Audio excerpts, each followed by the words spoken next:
Bom, boa noite, pessoal. Deixar essa aula gravada aí, né? Bom, a gente iniciou, então, essa última unidade curricular, né? Que é de desenvolvimento de projetos mecânicos, é a última etapa aí do curso. Ok, pessoal? Então, hoje eu vou falar sobre a situação de aprendizagem 1, contexto 1, atividade 1, ok? Vou falar, então, os conceitos essenciais para vocês fazerem isso. Vocês vão perceber aí que é mais para a parte de gerenciamento e gestão de projetos, tá bom? Vou tirar a tela aqui com vocês. Bom, então, vamos lá. Vamos ler aqui, né? Está no conteúdo do curso. O senhor Nagayama, né, proprietário da CIRIM, está fechando um contrato de serviço de manutenção para equipamentos com o senhor Rui, proprietário da Cetameiris, empresa do ramo petroquímico. Vamos ver aqui. O senhor Nagayama, este redutor RD05102 está travando constantemente. Veja só, todas as manutenções pelas quais ele já passou. O senhor Rui, teremos o for prazer em atender. Entre o diagnóstico e o ajuste estará pronto. A sua peça estará pronta em 10 dias. 10 dias, se me engano, não posso esperar tanto. Meu prazo máximo é de 5 dias. Sexta peça também terá uma drástica redução na sua produção. Posso tentar reduzir este prazo, mas antes preciso conversar com o técnico. Se tivermos uma resolução, entraremos em contato. Após o despedido do proprietário da Setami, o senhor Nago convoca seu técnico Yuri e explana a demanda. Ó, Yuri, precisamos nos reunir. Surgiu uma emergência, sou cuida da Setami, né? Então, após analisar o equipamento, identificar um problema no rolamento, Yuri então abriu uma ordem de serviço, uma OS em caráter de urgência, registrando necessidade de utilização de equipamentos da oficina para abrir o redutor em mão de obra, que é a hora homem aumentada. Entretanto, o senhor Nagayama fica apreensivo para realizar o plano de manutenção em um prazo tão curto. Como faremos isso, Yuri? Não podemos perder um cliente tão bom quanto a Cetameides. Senhor Nagayama, o que precisamos é organização, um cronograma e um funcionário rápido para desmontar, lubrificar e montar o equipamento. O hard flash, né? O mais conhecido como flash, é o estagiário mais ágil e eficiente que na Siri.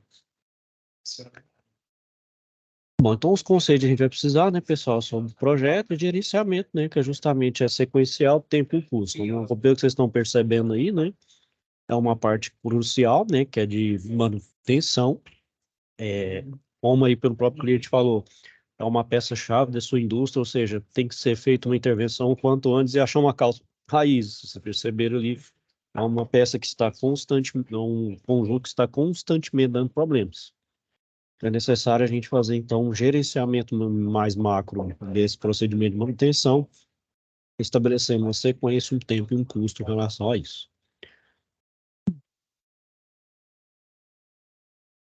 Bom, então, o que que é esse sequenciamento da problema? Como o próprio nome fala, né, pessoal? É determinar um passo a passo, né, das etapas, né, logicamente, né, de forma que seja aquela passo a passo, aquela sequência mais otimizada possível, né, que me demanda o menor tempo possível, né, com maior eficácia. Então, essa etapa vai definir a sequência de tarefas e das ordens de produção, né, ou seja, então uma empresa, né, se a gente for levar uma empresa que tem vários clientes, né, então tem que definir qual cliente será atendido primeiro, ou seja, definir as chamadas ordens de prioridade, qual cliente é mais urgente e qual aquele que não necessita de tanta urgência. Então, se vocês trabalham aí, ou vierem a trabalhar, vocês vão perceber que cada empresa tem a sua escala ali de urgência, né? São os quadros lá, por exemplo, as definições de prioridade, sendo um que é o mais baixo, cinco mais baixo e um mais alto, né? Então, vai ter uma escalabilidade com relação a isso, né? Então, para tomar essa decisão, responsável pelo sequenciamento então, das ordens produtivas, isso vale, pessoal, tanto para produção quanto para manutenção também. Perfeitamente aplicável também na manutenção. Na manutenção também é uma sequência de atividades que deve ser realizada, né, na forma correta, na ordem produtiva, né? E então a gente pode recorrer a diferentes regras que vão ser definidas de acordo com o objetivo da organização. Então, basicamente, pessoal, existem quatro principais regras de sequenciamento, que é o PEPS, então é o primeiro que entra, o primeiro que sai, né? O MTP, que é o menor tempo de processamento, o MDE, que é o menor data de entrega, e o IPI, que é o índice de prioridade. Cada um deles aí dá uma forma de prioridade distinta, né? Bom, Então, para determinar a prioridade, é importante também a gente considerar alguns fatores da produção. Então, carga máquina, né? O que que vem a ser isso? Carga máquina é aquela capacidade que é o máximo que uma empresa consegue produzir em um determinado espaço de tempo, né? Então, aquela carga máxima da minha máquina, né? Então, a capacidade de uma empresa é planejada com o intuito de atender uma determinada demanda. Então, logo, identifica-se a necessidade de uma correta previsão da demanda, de modo que não haja nem excesso nem falta de capacidade de produção. Então, se eu tenho N máquinas, vamos dizer, aquela que tem a menor produção ali, se for uma produção obviamente linear, né, interdependente, uma máquina depende da outra, da sequência da outra. Então, aquela máquina que tem a menor produção de carga máxima, ela vai determinar ali qual é a capacidade máxima da minha planta como um todo, né? Ou seja, aquela máquina pode, então, configurar, né, de uma certa forma, um gargalo da minha produção, se ela tiver uma produção, vamos dizer assim, muito abaixo, né, em relação à média das demais. Obviamente, eu não vou explanar mais muito sobre isso. A gente vai ficar só para efeito mesmo de ilustração. O outro é o lote econômico de fabricação. Então, tendo em vista a importância de se reduzir os custos de produção, a escolha adequada do tamanho do lote é determinante também na redução dos custos referente à reposição e armazenagem dos dados ou dos produtos. Então aí, né, pessoal, a gente não pode deixar levar em consideração o custo, né? Isso leva manutenção, leva custos, né? Então a gente tem que reduzir sempre o custo para aumentar o lucro, né? Então isso é a razão de ser de qualquer e toda empresa ou indústria. Bom, os projetos, né, que são um conjunto de atividades que deve ser realizado dentro de um período especificado de tempo, com o intuito de atender um determinado objetivo e o escopo do meu projeto, né? Então, são todas atividades inerentes ao projeto. É aquele que delimita fisicamente o meu projeto. Então, um projeto de acordo com o PMBOK, né? O PMBOK é um chamado livro aí de boas práticas de projeto, gerenciamento de projeto, né? Ele é dividido basicamente então, em 5 processos. Então, o processo vem com a iniciação, vem com o planejamento, encerramento, controle e monitoramento e a execução. Obviamente, cada etapa vai ter uma duração e um modo diferente de se fazer, né, de se operar. Então, o escopo, muitas vezes, aí, ele é apresentado através de uma estrutura analítica de projeto, chamado EAP, tem a finalidade de apresentar uma forma estruturada das entregas do projeto. Bom, então, no projeto, pessoal, a gente precisa de uma figura central, que é do gerente, aquele que vai gerenciar a tarefa total, né, um processo com macro, obviamente. Ele tem uma equipe por trás dele, ele não vai executar tudo sozinho, obviamente, mas ele precisa gerenciar. Ele precisa lidar com pessoas, com equipe, com processos, né, com maquinário. Então, tudo ali que envolve o meu projeto. Então, o gerenciamento é referenciar justamente a ação de acompanhar e desenvolver as atividades necessárias para a conclusão do projeto.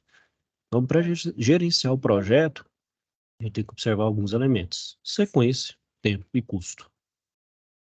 Bom, então, a sequência, reiterando o que foi falado anteriormente, então todas as atividades de um projeto, obviamente, vai seguir uma norma, uma sequência lógica. Então, as tarefas do projeto vai possuir, então, interdependência, ou seja, algumas atividades só iniciam após uma outra finalizar, senão não tem como iniciar a próxima tarefa. Uma ou outra, dependendo do projeto, pode apresentar tarefas de formas paralelas e independentes, mas, de certa forma, um vai ter uma certa interdependência com relação ao outro. E as dependências vão ser definidas conforme as restrições de processo, né? Então, tudo vai depender conforme dito meu projeto. Então, as principais dependências vão ser as obrigatórias, que vão ser estabelecidas pela característica do trabalho a ser executado, as arbitrárias, que elas são definidas pela equipe de projeto, baseada normalmente na preferência da equipe, nas melhores práticas definidas para a realização de um determinado conjunto de tarefas. Então, essa é determinada em comum acordo aí com a equipe, né, ou vindo de um processo de melhoria contínua, vindo de um projeto anterior, a gente vê então qual tarefa daquele projeto a gente pode ter estabelecer uma dependência, né? Obrigatória é aquela que não tem jeito, pessoal, como se fosse uma fabricação, por exemplo. Não tem como você fabricar, por exemplo, um, é, pôr aí um carro, né, um carro na forma final, sem, eu, por exemplo, fazer a estampagem das chapas, não tem como. Então, sem estampagem, não tem como ser meu carro no final. Então, a estamparia depende, o meu carro lá no final depende da minha estamparia. Outras são as dependências externas, né? Então, vai fugir do controle. Vamos supor que No meu carro, por exemplo, eu tenho peças que, por exemplo, componentes que não são feitos ali na minha linha de produção, mas são feitos em outra fábrica, né? O próprio projeto, algumas componentes desse meu projeto também tem que ser feito por fornecedores ou alguns parceiros, né, comerciais. Então, isso vai ser alguma chamadas dependências externas. Essas já vão fugir um pouco mais do controle, né? Faço que as obrigatórias arbitrárias a gente consegue controlá-las melhor. Então, para a gente sequenciar essas tarefas, a gente utiliza então um diagrama, uma ferramenta que simula essas etapas do projeto, como a rede PERT CPM. Bom, outro fator é o tempo, né? Então, a gente definiu a sequência do projeto, então agora a gente tem que saber qual é o tempo gasto em cada atividade que a gente estabeleceu nessa sequência. Então, no projeto, a gente estima suas respectivas durações, de modo que seja possível a elaboração, obviamente, de um cronograma. Então, ao mesmo tempo, então, a gente elabora um cronograma que vai permitir acompanhamento de prazo das atividades quanto do projeto como um todo. O objetivo, então, tem que ser feito dentro do prazo programado, obviamente. E também não está dissociado, está altamente tão relacionado ao custo, né? Então, os projetos, para serem bem-sucedidos, ele tem que ser finalizado dentro do orçamento definido, né? Geralmente tem alguns estouros de prazos e que levam a estouros de custo. Isso também pode ser, pode ser planejado ou não, pode ser previsto ou não, né? Obviamente, se estourar muito o prazo, o custo vai ser muito maior, né? Então, a estimativa de custos, né? A gente tem alguns parâmetros, como opinião especializada, estimativa análoga, paramétrica, estimativa bottom-up, né? Que faz análise de baixo para cima, estimativa de 3 pontos, análise de reservas, o custo da qualidade, software para estimativas e análise de propósito de fornecedores. Obviamente, pessoal, isso vai variar muito de empresa para empresa, de equipe para equipe, ah, de qual método, né, até do projeto como um todo vai ser utilizado, né, como dizer assim, qual filosofia vai ser utilizada.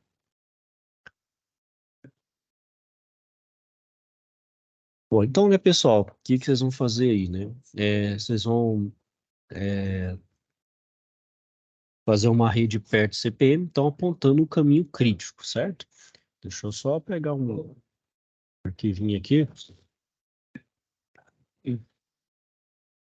um minutinho aqui, pessoal.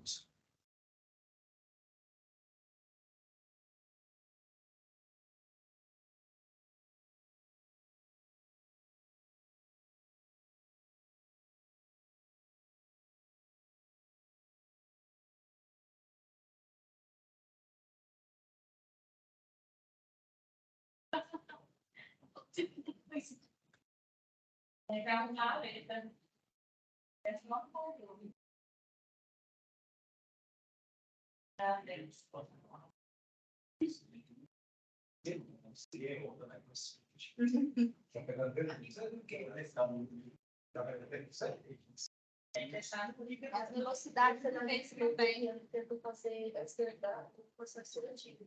Toda vez que eu mandava o prova, eu fazia mandava o prova de representante.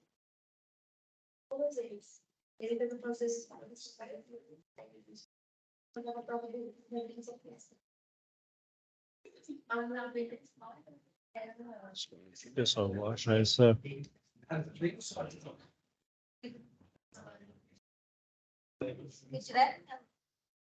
Para não pegar com ninguém assim direto, só nela lá em cima. E aí diminui a velocidade da pessoa subir o processo. Sete, acho que faltando muito. Ainda tá. Só que eu acho que tá apertado de descer. Agora tem que descer de novo. São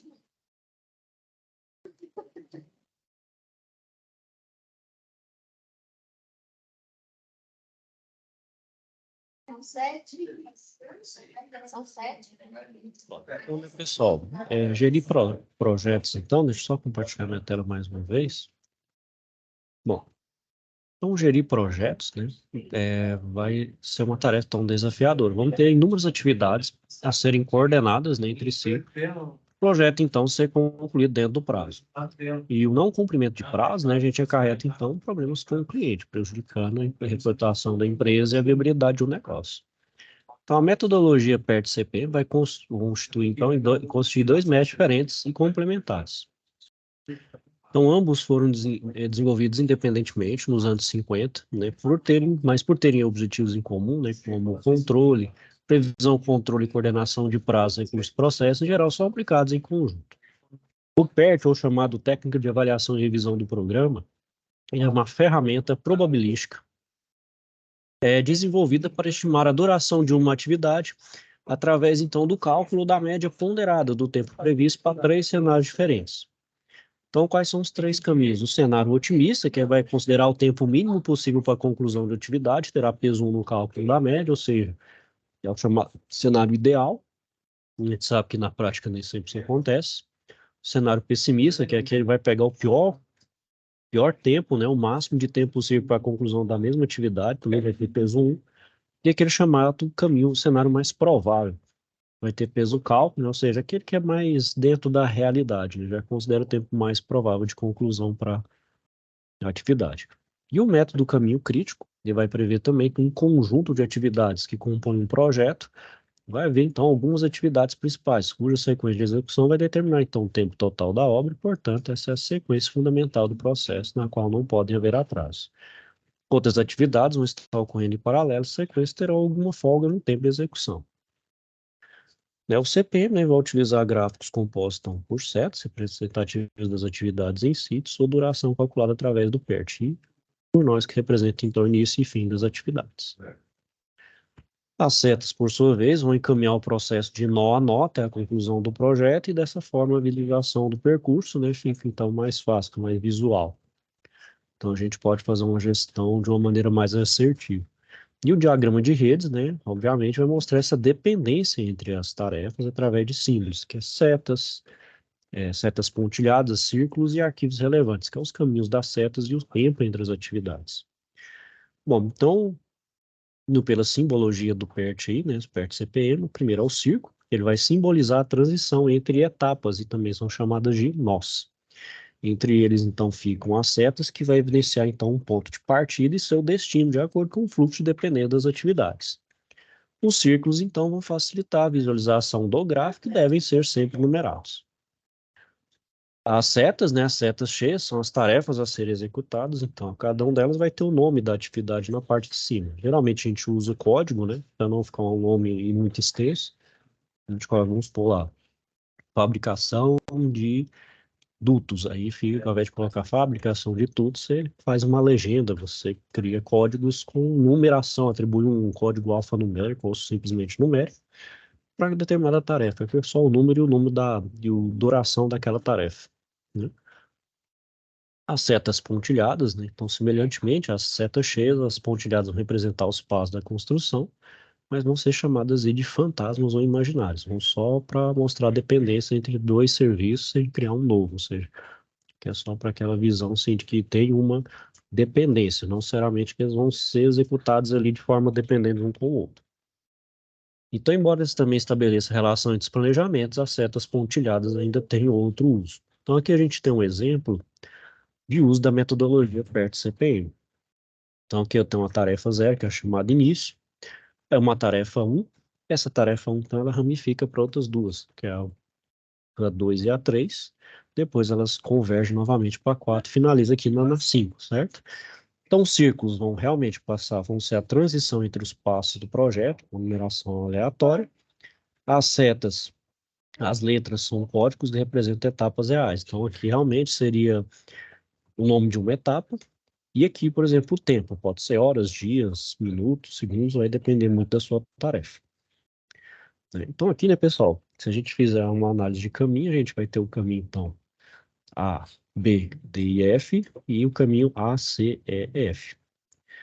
Então, aqui, ó, vamos supor que está tudo em dias aqui, ó. Então, vamos lá, A, B, D, F vai ser 2 mais 2 mais 2 mais 5. Então, 6 mais 5, 11 dias para ser finalizado por esse caminho. E pelo caminho A, C, E, F, vai demorar, então, 2 mais 2 mais 4 mais 5, 13 dias. Ou seja, o caminho mais crítico é o caminho A, C, E, F aqui, né, considerando.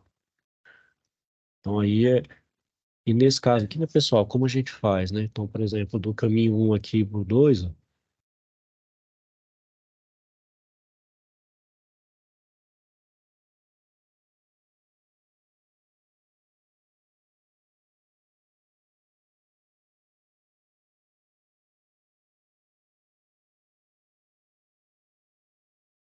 Só mostrar aqui para vocês.